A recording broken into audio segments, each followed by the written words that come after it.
서 12장 1절에서 13절까지 한 절씩 교독하겠습니다.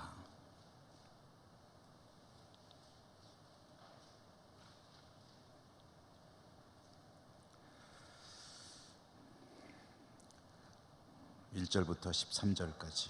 이러므로 우리에게 구름같이 둘러싼 허다한 증인들이 있으니 모든 무거운 것과 얽매이기 쉬운 죄를 벗어버리고 인내로서 우리 앞에 당한 경주를 하며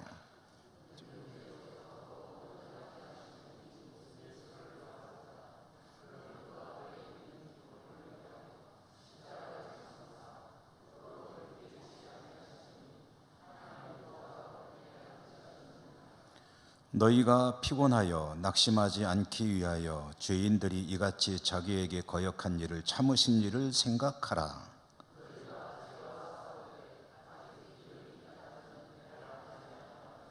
또 아들들에게 권하는 것 같이 너희에게 권면하신 말씀도 잊었도다. 일렀으되 내 아들아, 주의 징계하심을 경히 여기지 말며 그에게 꾸지람을 받을 때 낙심하지 말라.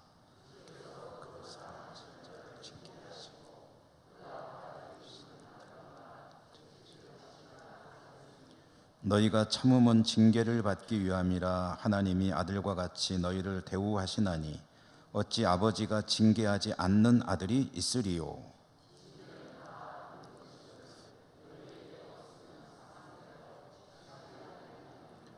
또 우리 육신의 아버지가 우리를 징계하여도 공경하였거든 하물며 모든 영의 아버지께 더욱 복종하며 살려 하지 않겠느냐.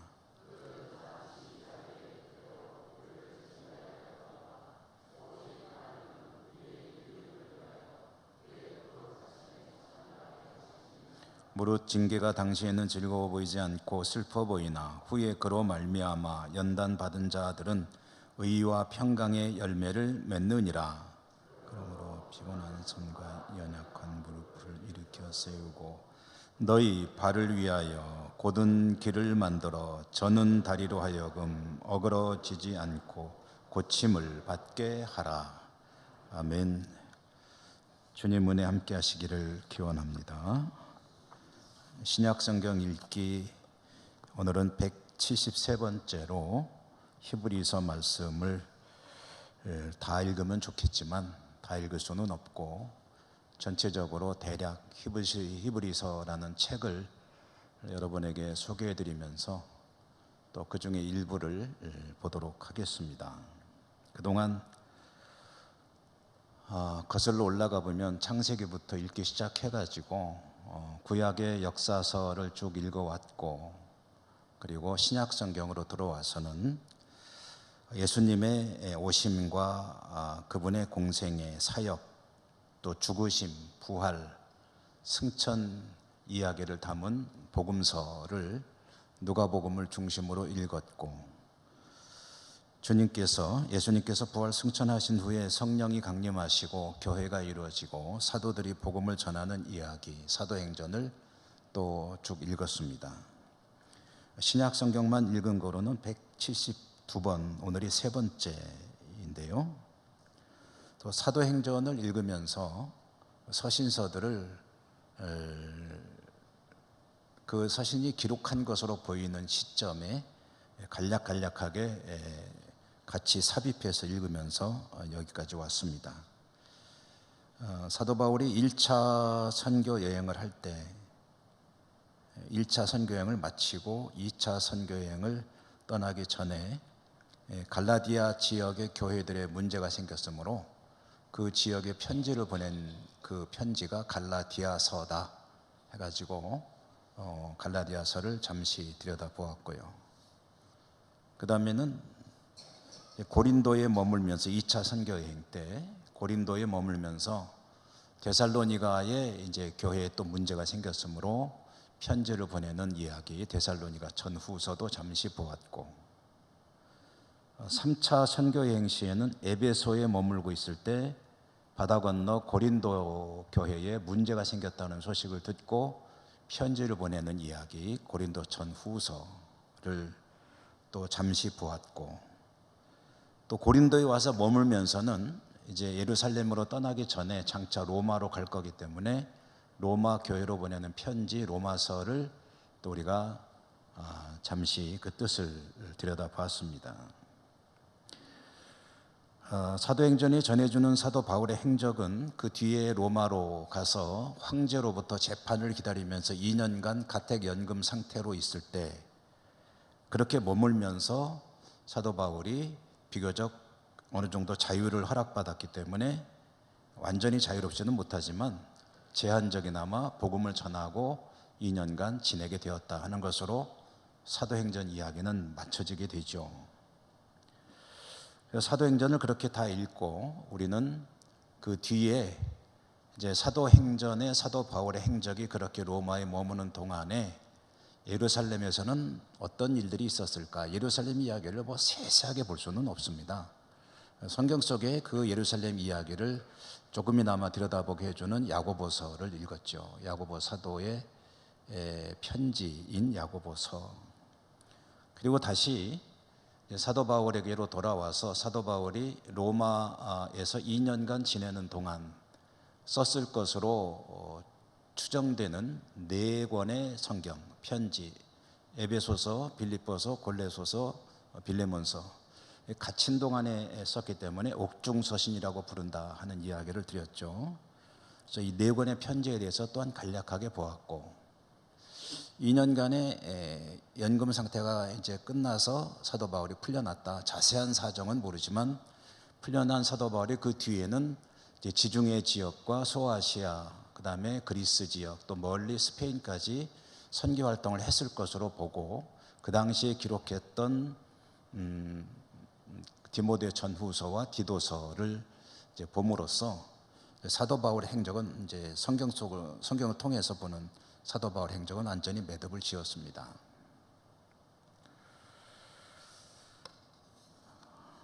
오늘은 이제 그렇게 사도 바울의 행적을 보다 보니까 신약 성경에 남은 책이 이제 몇 권 안 남았습니다.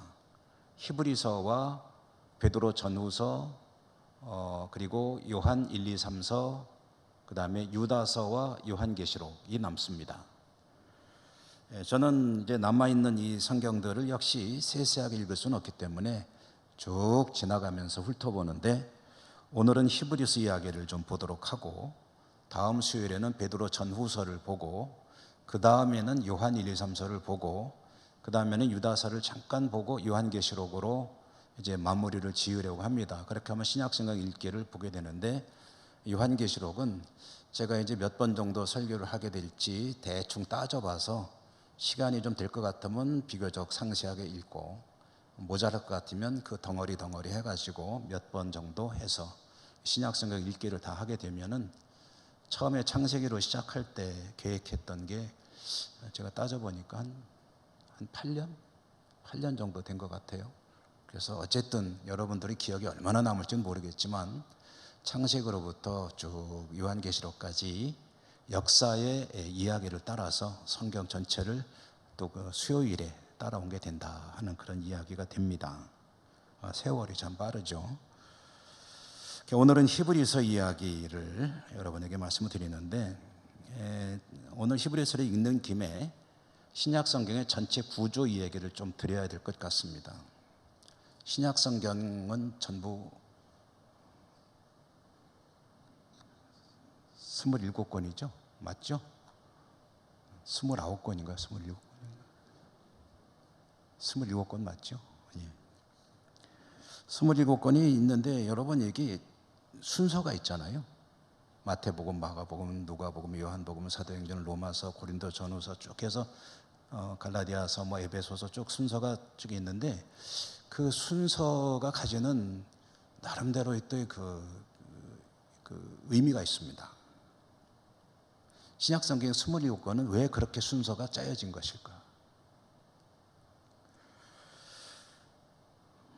우선 이 책들을 27권의 하나님의 말씀으로 이제 부인할 수 없는 27권의 책이 신약성경이라는 책으로 이제 묶여지게 되는데 이렇게 27권이 하나님 말씀 신약성경으로 묶여지게 된 것은 하늘에서 이 신약성경이라는 책이 뚝 떨어진 게 아닙니다.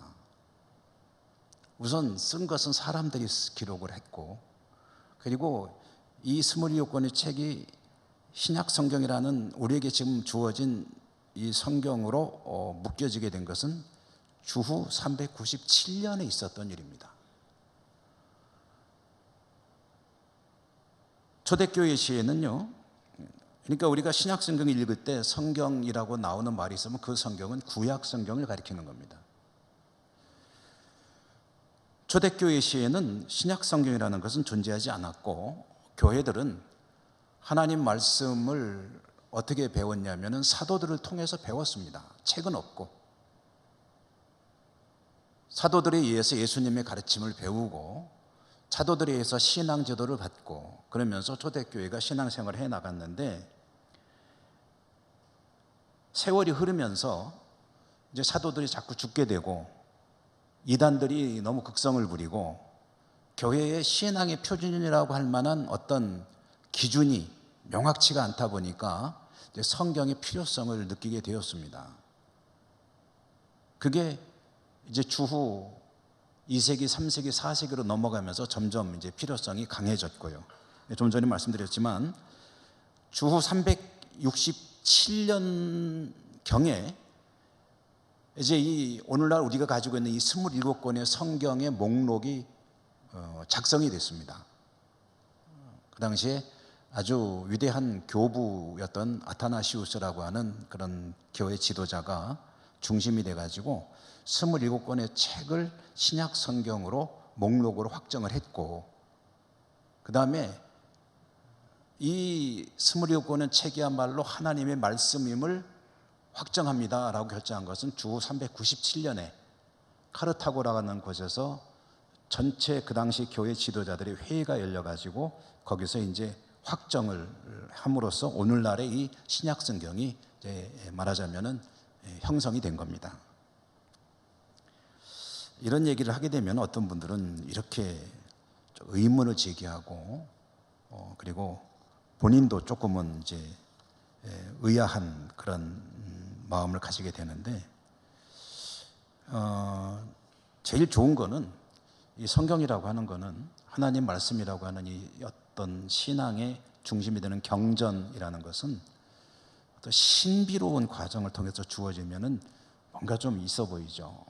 그게 진짜인 것 같고, 그래서 하늘에서 툭 떨어졌다 제가 표현을 하는데, 그랬으면 옛다 하고 받아라, 이게 내 말이다, 내 약속이다 하고서 탁 어느 날 받아가지고 보니까 있더라. 그러면 참 좋을 것 같은데, 우리가 하나님 말씀으로 믿고 신앙 고백으로 살아가는 이 성경이라는 것은요, 그래서 하늘에서 떨어진 게 아니고 긴 세월 동안에 이제 교회가 이것을 하나님 말씀으로 받아들이면서 이제는 이것이 하나님 말씀이라고 확정을 하고 일종의 공인 과정을 거친 것이 오늘날의 성경입니다. 구약 성경은 유대교에서 사실은 결정이 됐고요, 신약 성경이 이제 우리 말하자면은 기독교 교회에 의해서 확정이 되었는데, 그게 언제 됐느냐 하면은 주후 397년에 된 일이다.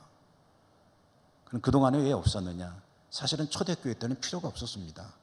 구약 성경이 있었고, 그리고 사도들로부터 계속 가르침을 받으며 주님이 곧 오신다고 믿었기 때문에 무슨 이런 성경을 따로 만들 필요성을 못 느낀 거죠. 그렇게 신앙생활을 하다가 이단들이 자꾸 오게 되고, 교회들은 확산이 되고, 사도들은 죽게 되고, 교회 지도자들은 말하자면은 여기저기 지역에 따라서 좀 편차가 있게 되고 하니까 뭔가 중심이 필요하다, 표준이 필요하다라는 그런 필요성에 의해서 신약 성경이라는 것이 이렇게 형성이 된 것이다. 그러면 이제 설교 모두에 드렸던 말씀 있죠. 신약 성경 27권은 왜 이런 순서를 가지게 되었느냐 하면은 초대교회에서 이 목록을 가지고 성경 27권을 확정할 때 이 순서대로 짠 거예요. 그럼 순서를 왜 그렇게 짰느냐 하는 질문을 이제 해볼 수 있겠죠. 그럼 27권에 제일 먼저 나오는 게 뭐죠? 너무 어려운 질문을 드려서 죄송합니다. 제일 먼저 나오는 게 복음서죠. 복음서. 4권의 복음서. 제가 이렇게 했잖아요. 네 권의 복음서, 마태, 마가, 누가, 요한, 이 복음서가 제일 앞에 나오는 것은 예수님의 오심과 그분의 탄생, 공생애, 그리고 죽으심과 부활에 관한 이야기들, 말하자면은 주 예수 그리스도에 관한 직접적인 기록이고 또 주님의 그 말씀들을 기록해 낸 거기 때문에 제일 먼저 앞으로 나오는 거죠. 그 다음에 예수님께서 죽으시고 부활하시고 승천하신 이후에 성령이 강림하시면서 이제 사도들에 의해서 복음이 확산되는 이야기가 사도행전 아닙니까? 그 사도행전이 그 뒤에 오는 것이 어찌 보면 논리적으로 이제 이렇게 연결이 되는 거죠. 그 다음에 사도행전이 이제 우리가 읽은 바와 같이 사도 바울의 로마 생활로 매듭이 지어질 때 그 뒤에 이어지는 것들은 서신서들이죠. 이 서신서들은 초대교회 당시에 사도들이 교회들에게 보내는 편지들 아닙니까? 대부분이 편지들인데 이 편지들을 통해서 초대교회의 생활들이, 성도들의 신앙생활에 대해서 알 수 있고 무슨 문제를 통해서 어떤 어려움이 있었는지를 알게 되고 사도들은 그것들에 대해서 어떻게 가르쳤는지가 이제 모아져 있는 책들이 서신서들이죠. 그런데 이 서신서들이 순서가 있습니다. 제일 먼저 나오는 게 로마서로부터 시작이 돼서 고린도 전후서, 갈라디아서, 에베소서, 빌립보서, 골로새서 쭉 이어지게 되는데 이 편지들이 쭉 보면 순서가 사도 바울이 쓴 것부터 나옵니다. 그 다음에 사도 바울이 쓴 편지들 뒤에 이어지는 편지가 히브리서이고 그 다음에 야고보서, 베드로 전후서, 그 다음에 요한 1, 2, 3서 이렇게 이어지게 되어 있죠. 그러면은 왜 이렇게 순서를 매겼을까?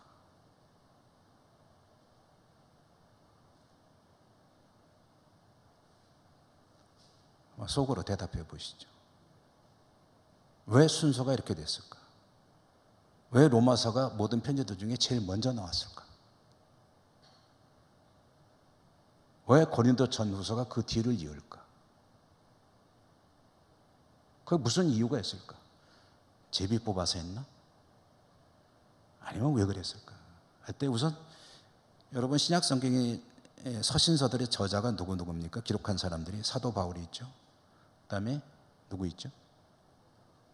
야고보, 베드로, 요한 있죠. 그런데 이 사람들 중에서 사도 바울이 제일 먼저 나온 이유가 뭘까? 제일 나이가 많았나? 이제 거기에서 이렇게 그 당시에 초대교회 당시에 말하자면은 교회가 느끼고 있는 일종의 무게감이라고 그럴까요? 교회에 끼친 영향력이라고 그럴까요? 그런 것들이 아무래도 이유가 될 수가 있었겠죠. 그리고 사도 바울의 서신이 제일 많거든요. 같은 사도 바울의 편지들이 쭉 있는데 그러면은 왜 로마서가 제일 먼저 나오고 빌레몬서가 제일 나중에 나왔을까? 그때 그거는 뭐 정확한지는 모르겠지만 아마 분량으로 한 것이 아니겠느냐라고 보고 있습니다. 로마서가 분량이 제일 많고 그 다음에 고린도 전후서 이런 식으로 그 다음에 갈라디아서 그 다음에 에베소서 뭐 이런 식으로 이제 된 것으로 보고 있는데요. 자, 여러분 제가 드리고 싶은 말씀은 이겁니다. 성경을 배열할 때에 그렇게 배열된 성경이 그 당시 교회 지도자들이 배열한 순서는 교회에 끼친 영향력이라는 의면에서 그런 면에서 무게감을 가지게 되고 그럴 때 사도 바울이 가장 큰 영향력을 미친 사도다. 그래서 그의 편지들을 가장 앞에다가 이제 배치를 하고 또 사도 바울이 여러 권의 편지들 중에서는 비교적 긴 걸로 앞에다 놓고 짧은 거를 뒤에다 놓고 그래서 빌레몬서는 1장으로 된 거죠.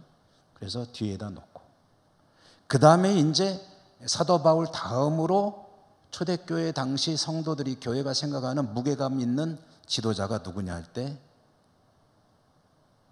야고보 사도인 겁니다.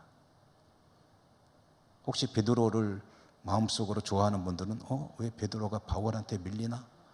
뭐 이런 생각 하실지 모르겠어요. 근데 저도 처음에는 그랬어요. 처음에 전 베드로 사도가 너무 마음에 들어가지고 왠지 바울한테 밀리는 게 마음에 안 들어가지고 어떤 치기 어린 시절도 있었는데, 근데 어쨌든 사도 바울의 영향력은 그만큼 지대했던 것이고, 근데 야고보 사도가 베드로보다 그 당시에 교회에서 느끼는 무게감이 더 컸다. 그래서 야고보 사도가 앞에 나오고 그 다음에 베드로, 요한 이렇게 나간 것이다, 이렇게 보고 있고요. 자, 그러면 오늘은 이제 이 얘기를 왜 이렇게 길게 했느냐면은 히브리서는 그러면은 왜 야고보서 앞에 있느냐? 히브리서는 그러면 사도 바울이 쓴 거냐 하면은, 그럼 사도 바울이 썼으면 비교적 분량이 크면은 앞으로 가야 될 거 아니야? 그런데 왜 그러면 빌레몬서보다 뒤에 있는 거야? 라는 그런 질문을 가지셨다면 굉장히 성경에 대해서 관심이 많으신 분입니다.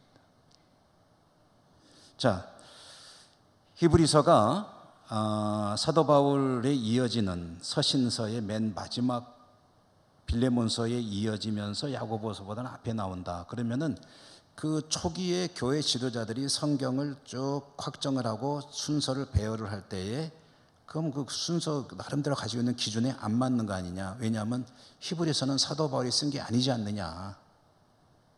그럼 거기 왜 들어갔느냐? 누가 썼느냐? 할 때 거기에는 이런 그 뒷얘기가 있습니다. 네, 우선 사도 바울은 누가 썼는지 모르는 편지입니다. 저자가 누군지 모른다는 거죠. 어떤 사람들은 이것도 사도 바울이 썼다고 말하는 사람들도 있고, 아니다, 바나바가 썼다, 아니면 로마의 클레멘스라고 하는 지도자가 썼다, 뭐 이런저런 여러 누가가 썼다는 사람도 있고요. 여러 사람들이 이름이 언급되는데, 오늘날은 그런데 초대교회 당시에는 어땠냐면은 바울이 쓴 것 같지는 않은데, 만약에 썼다고 하면 바울일 가능성이 제일 높은 것 같기는 한데, 그러니까 바울인 것 같기도 하고 아닌 것 같기도 하고, 가능성은 0.5가 아니고 50%다. 그러니 히브리서는 사도 바울의 편지의 가능성만 놓고 야고보서보다는 앞에 놔야 되겠다 하고서 논 것으로 추측을 하고 있습니다. 그러니까 사도 바울이 쓴 편지가 아니지만 사도 바울이 썼을 수도 있다라는 그런 이유로 그 순서가 야고보서보다 앞에 나오는 편지가 되었다. 자, 이 얘기는 한 번쯤은 우리가 신약성경을 쭉 읽기 때문에 전체 구조를 여러분에게 말씀드리는 게 좋을 것 같아서 차제에 히브리서 이야기가 나오는 김에 말씀을 드렸고요. 히브리서 이야기를 좀 해야 되겠습니다. 히브리서는 누가 썼는지는 모른다고 했죠.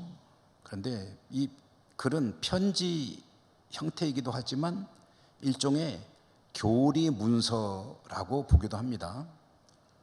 그런데 이 히브리서를 쓴 사람이 누군지는 모르지만 내용은 우리가 다 알고 있으니까 왜 썼는지는 얼마든지 이해가 가능합니다. 초대교회 어렵게 신앙생활을 해나가는 성도들에게 교회의 지도자, 바울일 수도 있고 아볼로일 수도 있고 누가일 수도 있고 또 다른 지도자일 수도 있는 그 누군가가 교회 모든 성도들에게 이 편지를 씀으로 인해서 그들의 신앙을 독려하고 어려운 시대에 신앙을 포기하지 않고 믿음을 지킬 것을 촉구하는 의미로 이 편지를 쓴 것이다. 그러니까 격려도 하고 위로도 하고 또 용기를 북돋기 위해서 이 편지를 써서 성도들에게 읽도록 했다. 내용의 핵심은 그러니까 무슨 얘기냐면은 믿음을 지키라는 권고이죠. 내용의 핵심은 믿음에 대한 이야기입니다. 상식적으로 우리가 너무 잘 알다시피 초대교회 시절에 박해가 극심했고, 박해가 혹시 조금은 약간 소강 상태에 들어있을 때에도 기독교인들은 여러 가지 차별을 받았고 어려운 시기를 살아야 했습니다. 이런저런 사유로 신앙이 어려움을 겪게 되었고, 그런 이들 중에는 교회를 떠나는 이들도 많았고, 이것은 뭐 어디 가나 보편적인 그 당시의 상황이었고, 그렇게 따지면 오늘날도 별로 다르지 않죠. 그렇게 신앙의 어떤 어려움 가운데서 믿음의 위기를 겪고 있는 성도들에게 한 교회 지도자인 히브리서를 기록한 사람이 믿음을 지키도록 당부하는데, 믿음을 지키도록 당부하면서 그 당시 구약 성경을 많이 인용을 해가지고 그들에게 권고를 하는 겁니다. 당시 성경이라고 하면 구약 성경이었다라는 말씀 드렸죠. 어려움을 겪는 성도들에게 이 히브리서를 기록한 사람은 믿음을 지키고 하나님의 안식에 들어가야 한다라는 것을 강조했습니다. 안식, 구약 성경에 안식일을 기억하여 거룩히 지키라 할 때 안식의 개념, 그것은 우리가 생각하는 천국입니다. 하나님의 나라. 그러니까 너희가 결코 하나님께서 예비하시고 너에게 주시는 안식을 잃지 않아야 한다. 여러분, 살다 보면 잃어도 큰 상관은 잃어버리면 다 아깝죠. 하다못해 돈 100원짜리 하나만 잃어버려도 얼마나 아깝습니까? 근데 잃어버려도 큰 문제가 안 되는 게 있고 절대로 잃어버리면 안 되는 게 있죠. 히브리서를 기록한 사람이 그 얘기를 하는 거예요. 너희가 다른 거는 다 잃어버리더라도 절대로 잃어버리면 안 되는 게 뭐냐면은 하나님이 주시는 안식이다.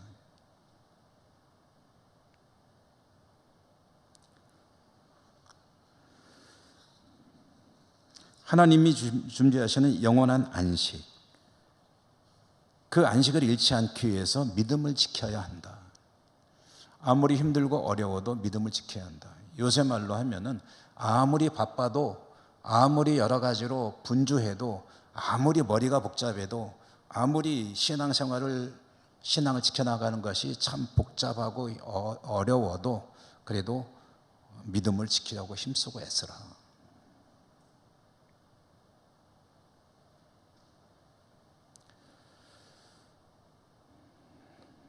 구약 성경에 보면은 천사들 이야기 나오지 않느냐. 그 천사들보다 위대하신 분이 예수님이시고, 모세보다 위대하신 분이 예수님이시고,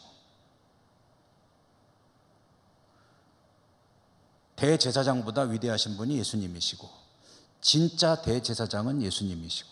그러니까 구약 성경에서 뭔가 위대한 어떤 믿음의 최고봉에 있는 이들을 다 불러다가 어디에다가 대비를 하면 예수님에게 대비를 해가지고 그들 모두를 데려다 놔도 예수님과 비교할 수 없고, 그 예수 그리스도를 믿는 믿음을 잃지 않고 영원한 안식을 지켜야 한다. 당위성을 이야기하면서 이제 위로도 하는 거죠. 위로하는데, 예수님도 우리를 안식으로 이끌어가기 위해 얼마나 수고를 하셨는지, 고난을 겪으셨는지. 그분은 인간의 모든 것을, 연약함을 다 가지고 있는 분이시지만 그러나 다 참아내셨다. 너희들에게 그 안식을 주기 위해서. 그러므로 믿음을 지키며 산다는 것이 얼마나 힘든지도 잘 아신다. 그 예수님에게 믿음을 가지고 나아가야 합니다. 담대히 은혜의 보좌 앞에 나아갈 것이니라. 어렵고 힘든 일이 있을수록 은혜를 구하며 예수님 앞으로 나아가야 한다. 그렇게 살았던 믿음의 사람들 이야기가 우리가 믿음장이라고 하는 히브리서 11장에 쭉 이어지죠. 자, 이런 사람들 이야기를 들어볼래? 하면서 사람들이 쭉 나열되죠. 아벨이니, 에녹이니, 노아니, 아브라함, 사라, 이삭, 야곱, 요셉, 모세와 라합, 기드온, 바락, 삼손, 입다, 다윗, 사무엘, 이런 사람들의 믿음 이야기를 구약 성경을 통해서 너희가 다 보았잖아. 그들은 믿음을 지키고, 그리고 하나님이 예비하신 그 본향을 바라보며 살았던 사람들 아니냐. 이들은 세상이 감당치 못할 사람이었다. 세상이 감당치 못할 사람이라는 표현을 저는 참 가슴에 부딪혀올 때가 많은데요. 이 표현이 세상이 감당치 못한다는 이야기의 의미를 여러분에게 자주 말씀드리죠.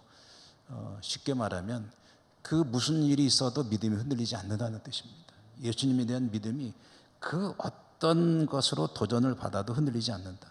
그것이 고통스러운 일일 수도 있고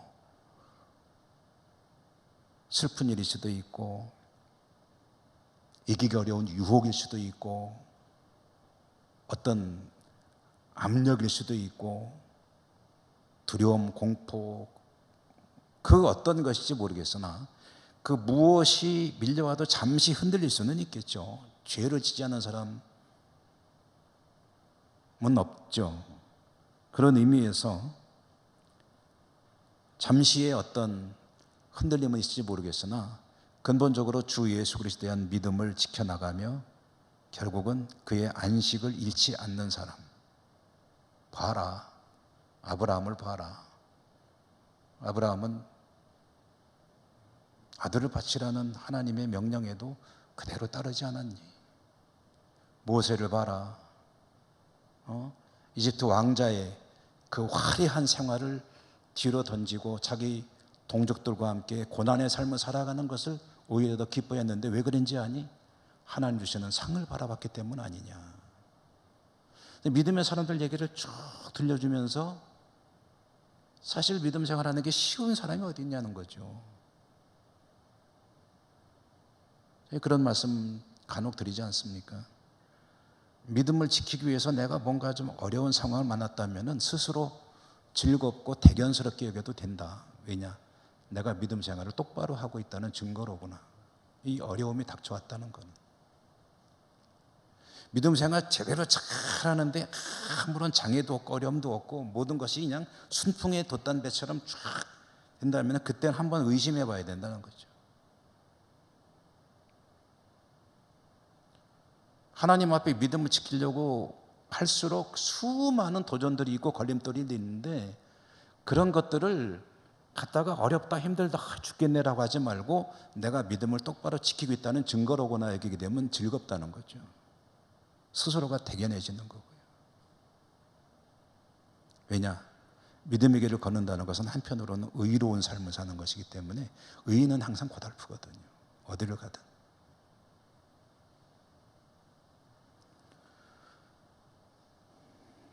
이 믿음의 사람들은 세상이 감당치 못할 사람이었기 때문에 어떤 것도 그들의 믿음을 결국은 좌절시키지 못했고 그러니 안식을 놓치지 않았고 이들을 바라보라는 거죠. 그리고 오늘 제가 이제 히브리서를 다 읽으면 참 좋겠지만 다 읽을 수가 없으니까 12장 그 중에서 일부러 선택할 때 12장을 읽었는데 지금까지 제가 드린 이야기의 결론과 같은 이야기가 12장이기 때문에 12장을 읽었고요. 그 중에서도 1, 2, 3절 한번 읽어보면은 제 결론이 또 한 번 제시가 되는 겁니다. 1, 2, 3절 한번 같이 읽어볼까요? 1, 2, 3절 읽겠습니다. 시작. 이러므로 우리에게 구름같이 둘러싼 허다한 증인들이 있으니 모든 무거운 것과 얽매이기 쉬운 죄를 벗어버리고 인내로써 우리 앞에 당한 경주를 하며 믿음의 주요 또 온전케 하시는 이인 예수를 바라보자.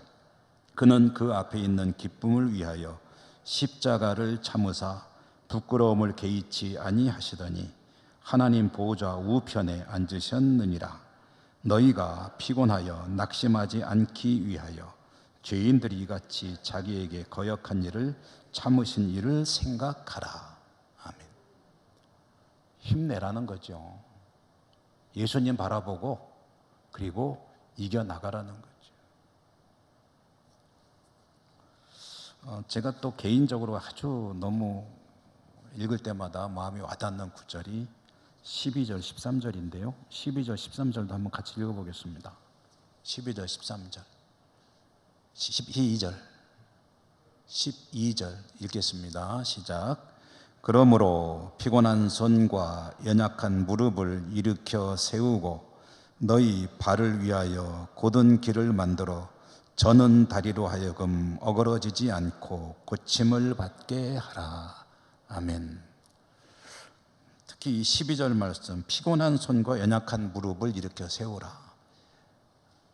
안 피곤하고 튼튼한 다리가 있으면은 뭐 말할 것도 없고, 믿음 지키며 살다 보니까 너무너무 지치고 힘들고, 그리고 다리에 힘이 다 빠져서 일어나기 어렵더라도 다시 일어나라.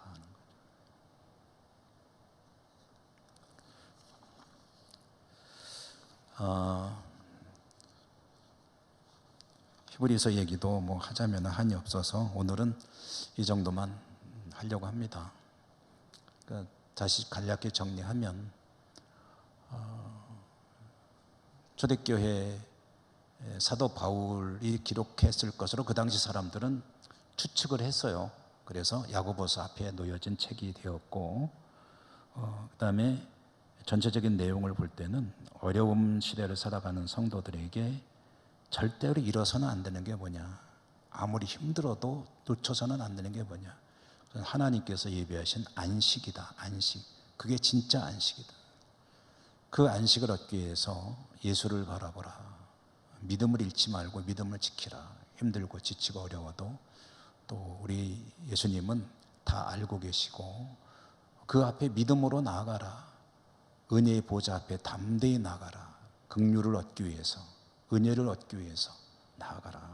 그리고 오늘 또 말씀 속에 믿음의 주요 온전케 하시는 이 예수를 바라보자. 예수를 바라보자. 이 바라보자라는 말은 제가 우리 예천교회 2006년도에 부임해서 한 20번쯤은 1년에 한 번 정도는 얘기를 했을 것 같아요. 바라보자. 그 눈을 딴 데로 돌리지 말고 예수님만 쳐다보라. 그러니까 고정시키라는 뜻입니다. 고정시키라. 얼마나 볼 게 많으냐. 세상 여기도 두리번거리고, 운전할 때 이쪽 사이드 미러 봐가면서 백미러도 봐가면서 참 신경 많이 써야 되는데, 믿음의 길은 그런 게 아니고 하나만 바라보고 가는 것이다. 여러분, 어려운 시대를 살아가는 우리들이지만 오늘 주시는 히브리서 말씀이 또 우리 믿음을 또 바로잡는 귀한 하나님의 음성이 되길 바라고요. 승리하시는 여러분 되시기를 축복합니다.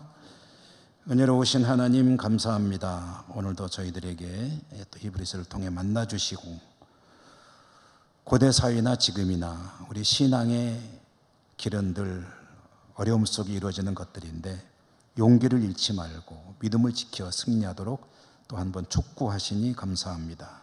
주님만 바라보며 믿음으로 승리하는 저희 모두의 믿음과 삶이 될 수 있도록 더욱 축복해 주시옵소서. 예수님 이름으로 감사하고 기도드립니다. 아멘.